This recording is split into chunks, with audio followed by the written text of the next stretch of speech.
उद्धव ठाकरे आज छत्रपती संभाजीनगरच्या दौऱ्यावरती आहेत। आपल्यासोबत चंद्रकांत खैरे आहेत।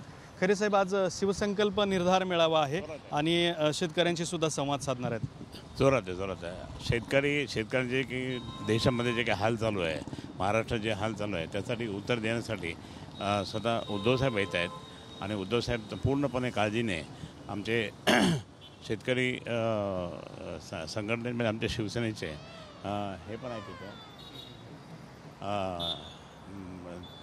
म्हणजे तुम्हाला सांगतो की आमचे वडले सर पण आहेत, ते खूप त्यांचा अभ्यास आहे आणि त्यांचं ते मार्गदर्शन होणार आहे। दुसरा महत्त्वाचा मुद्दा, भारतीय जनता पार्टीचे उपमहापौर राहिलेले राजू शिंदे हे तुमच्याकडे ठाकरे गटामध्ये प्रवेश करतात, त्याबद्दल काय भूमिका आहे?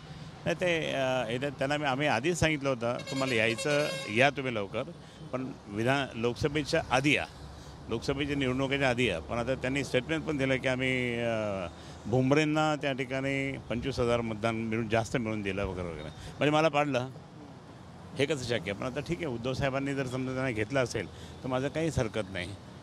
उद्धव साहेब जे म्हणतील ते, परंतु काहीतरी थोडंसं त्या ठिकाणी असं घेऊन म्हणजे स्वतः कार्यकर्त्यांनासुद्धा कार्यक्रमामध्ये रुजवणं खूप अवघड असतं आहे बाहेरून माणूस, पण ते आम्ही सहन करून घेऊ उद्धव साहेबांच्यामुळे।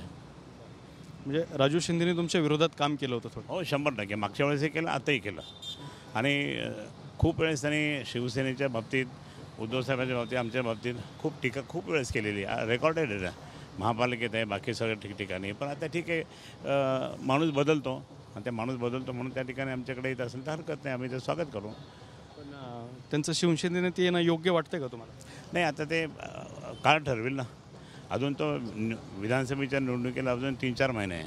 त्या 3-4 महिन्यात कोण येतं, कोण जातं, काय होतं ते सगळं आता माहीत पडेल ते, कारण शेवटीपर्यंत तिकीट वाटप होतं ना। उद्या फॉर्म भरायचं आणि आदल्या दिवशी पण तिकीट वाटप होतं, त्यामुळे काही पण होऊ शकतं। राजू शिंदे यांच्या प्रवेशावरती नाराज दिसताय तुम्ही? नाही, नाराज म्हणजे त्यांना आम्ही आधी सांगत होतो की लोकसभेच्या निवडणुकीच्या आधी तुम्ही या, म्हणजे इथं फायदा होईल।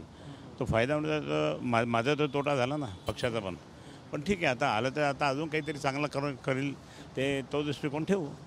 दुसरा विषय असा, जो पश्चिम विधानसभा मतदारसंघ आहे, तुमचा लोकसभेला प्रारंभ झाल्यानंतर तुमच्या अनेक कार्यकर्त्यांनी अशी भावना बोलून दाखवली की पश्चिम विधानसभा मतदारसंघात तुम्हाला उमेदवारी द्यावी, मात्र त्या ठिकाणी तर दुसरा उमेदवार शोधला। नाही, ते उद्धव साहेबांच्या हातात आहे, उद्धव साहेब जे करतील ते करतील।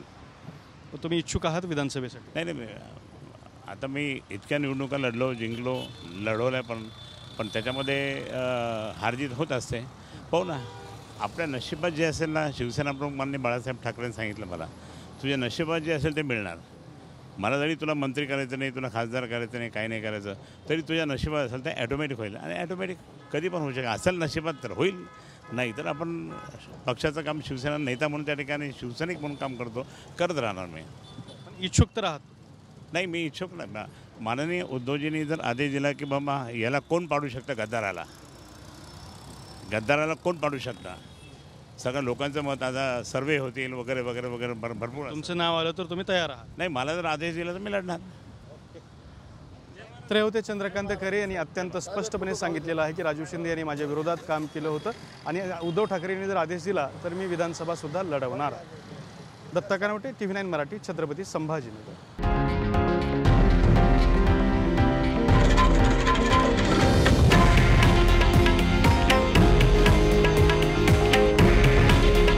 हे आहे देशातील नंबर 1 न्यूज नेटवर्क आणि आपण पाहत आहात TV9 मराठी। काळजी तुमची, हित महाराष्ट्राचं।